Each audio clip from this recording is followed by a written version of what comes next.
കൂട്ടുകാരെ, ഇന്ന് നമ്മൾ തയ്യാറാക്കാൻ പോകുന്നത് ഒരു കൊഞ്ചും മാങ്ങയും കൂടിയിട്ടുള്ള കറിയാണ് കേട്ടോ. നല്ല ടേസ്റ്റി ആയിട്ടുള്ളൊരു കറിയാണ്. അപ്പം നിങ്ങൾ എന്തായാലും ഇത് തയ്യാറാക്കി നോക്കണം. ഈ വീഡിയോ ഫുള്ളായിട്ട് കാണാനും മറക്കല്ലേ.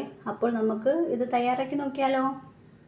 അപ്പോൾ ഇതിന് വേണ്ടുന്ന ഇൻഗ്രീഡിയൻസ് എന്ന് പറയുന്നത്, ഇതൊരു ചെറിയൊരു സവാളയുടെ അര പീസ് ഞാൻ കട്ട് ചെയ്തെടുത്തിട്ടുള്ളതാണ് ചെറുതായിട്ട്. അതിൻ്റെ കൂടെ ഞാൻ 3-4 ചെറിയ ഉള്ളിയും കൂടി ചെറുതായിട്ട് കട്ട് ചെയ്തെടുത്തിട്ടുണ്ട്.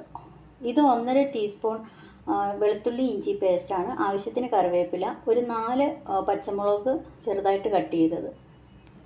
ഇനി നമുക്ക് വേണ്ടുന്നത് ഒരു മാങ്ങ, നല്ല പുളിയുള്ള മാങ്ങയാട്ടോ. ഒരു മാങ്ങ ചെറുതായിട്ട് കട്ട് ചെയ്തെടുത്തിട്ടുണ്ട്. അതുപോലെ ഒരു ചെറിയ തക്കാളി കട്ട് ചെയ്തെടുത്തിട്ടുണ്ട്. അതുപോലെ 1/2 കിലോ കൊഞ്ചാണ് ഞാൻ എടുത്തിട്ടുള്ളത്. അത് ഞാൻ 2ആയിട്ട് കട്ട് ചെയ്തിട്ടുണ്ട് കേട്ടോ. ഇനി വേണ്ടുന്നത് ഒരു 1.5 ടീസ്പൂൺ കാശ്മീരി മുളക് പൊടി എടുത്തിട്ടുണ്ട്. ഒരു 1/2 ടീസ്പൂൺ മല്ലിപ്പൊടി എടുത്തിട്ടുണ്ട്. ആവശ്യത്തിന് മഞ്ഞൾപ്പൊടി. ഇതിന് കുറച്ചേറെ മഞ്ഞൾപ്പൊടി നിൽക്കണം കേട്ടോ. അതൊരു മഞ്ഞ കളറിലാണ് നമ്മൾ ഈ ഒരു കൊഞ്ച് കറി തയ്യാറാക്കുന്നത്. അപ്പോൾ ഇത് നമ്മളൊരു തേങ്ങാപ്പാൽ ഒഴിച്ചാണ് ഈ കൊഞ്ച് കറി നമ്മൾ തയ്യാറാക്കുന്നത്. അതുകൊണ്ട് ഞാനൊരു 1/2 കപ്പ് തേങ്ങാപ്പാൽ കൂടി എടുത്തിട്ടുണ്ട്. അത് ഒത്തിരി തിക്കായിട്ട് എടുക്കണ്ട, ഒരു 2ആം പാലൊക്കെ ഇല്ലേ, ആ ഒരു രീതിയിൽ എടുത്താൽ മതി കേട്ടോ. തയ്യാറാക്കി നോക്കിയാലോ. അതിന് വേണ്ടിയിട്ട് ഞാൻ ഇവിടെ വെളിച്ചെണ്ണയാണ് എടുത്തിട്ടുള്ളത്. ഒരു 2 ടീസ്പൂൺ വെളിച്ചെണ്ണ എടുത്തിട്ടുണ്ട്. അപ്പോൾ ഈ എണ്ണ ചൂടായി വന്നിട്ടുണ്ട്. അപ്പോൾ നമുക്ക് ഈ അരിഞ്ഞു വെച്ചിരിക്കുന്ന ഉള്ളി ഇട്ട് കൊടുക്കാം.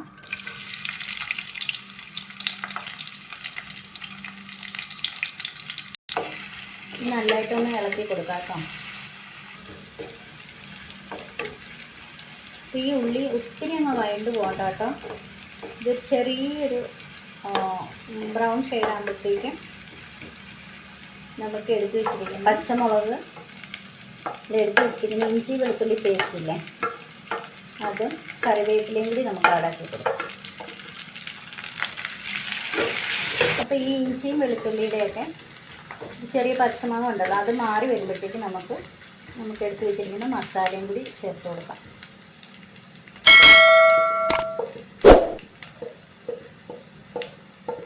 നല്ലതുപോലെ ഇളക്കി കൊടുക്കാം. ഇനി ചെറുതായിട്ട് മൂട്ടി വരുമ്പോഴത്തേക്ക് നമുക്ക് ഇതിനകത്ത് നമ്മൾ അരിഞ്ഞു വെച്ചിരിക്കുന്ന തക്കാളി ഇല്ലേ, അതിട്ട് കൊടുക്കാം.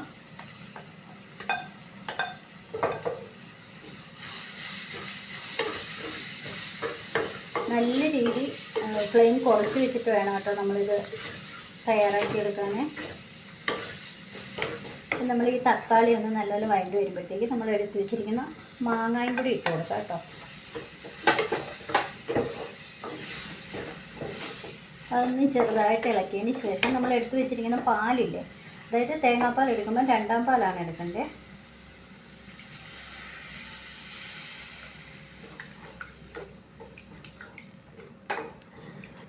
നല്ലതുപോലെ ഇളക്കി കൊടുക്കാം. ഇതിനാവശ്യമായിട്ടുള്ള ഉപ്പുകൂടി ചേർത്ത് കൊടുക്കാം കേട്ടോ. നമുക്ക് ഇതിനെ ഒന്ന് ടേസ്റ്റ് ചെയ്ത് നോക്കാം, ഉപ്പൊക്കെ പാകത്തിനുണ്ടോ എന്നുള്ളത്. അപ്പോൾ ഉപ്പൊക്കെ നല്ല പാകത്തിന് തന്നെ ഉണ്ട്. നമുക്കതിൻ്റെ കൂടെ കൊഞ്ചിട്ട് കൊടുക്കാം.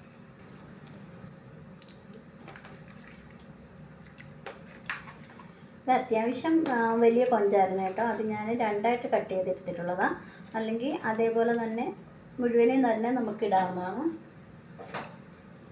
ഇനി നമുക്ക് ഒന്ന് ഇളക്കി കൊടുക്കാം.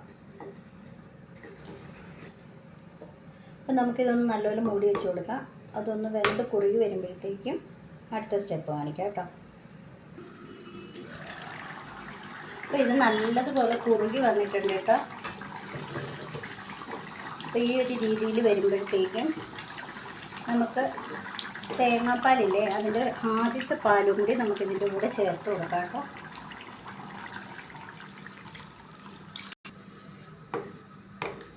നല്ലതായിട്ടൊന്ന് ഇളക്കി കൊടുക്കാം. ഇത് ചെറുതായിട്ടൊന്ന് തിളച്ച് വരട്ടെ കേട്ടോ. അപ്പോൾ ഇത് ചെറുതായിട്ടൊന്ന് തിളച്ച് വന്നിട്ടുണ്ട് കേട്ടോ. അപ്പോൾ ഇങ്ങനെ നല്ലൊരു കുറുക പരുവാവും. അപ്പം നമുക്കിത് ഞാൻ ഇവിടെ കടുക് വറുത്ത് വെച്ചിട്ടുണ്ട്. കടുക് വറുക്കെന്ന് പറയുമ്പോൾ അതിനകത്ത് കടുക് ഇട്ടിട്ടില്ല. കറിവേപ്പിലയും ചെറിയുള്ളി ചെറുതായിട്ട് അരിഞ്ഞതും വറ്റൽമുളകില്ലേ, അതും കൂടി ചേർത്താണ് ഞാനിപ്പോൾ കടുവായിട്ട് ഉണ്ടാക്കിയേക്കുന്നത്. അതും കൂടി നമുക്കിതൊന്ന് ചേർത്ത് കൊടുക്കാം. അപ്പോൾ ഇത് നല്ലതുപോലെ കടുകൊക്കെ താളിച്ച് നമ്മൾ എടുത്തിട്ടുണ്ട് കേട്ടോ. ഇത് നല്ലൊരു കൊഞ്ചും മാങ്ങയും കൂടി ഇട്ടുള്ള കറിയാണ്. അപ്പോൾ എല്ലാവരും ഇത് തയ്യാറാക്കി നോക്കണം. ഈ വീഡിയോ ഇഷ്ടപ്പെടുകയാണെങ്കിൽ നിങ്ങളെല്ലാവരും ഷെയർ ചെയ്യുക, ലൈക്ക് ചെയ്യുക, സബ്സ്ക്രൈബ് ചെയ്യുക. ഇത് നല്ല ഒരു കൊഞ്ചുകറി കേട്ടോ. അപ്പോൾ ഇത് നമുക്ക് പൊറോട്ടയുടെയോ അപ്പത്തിൻ്റെയോ ഒക്കെ കൂടെ നമുക്ക് ഉപയോഗിക്കാവുന്നതാണ്, ചോറിൻ്റെ കൂടെ മാത്രമല്ല.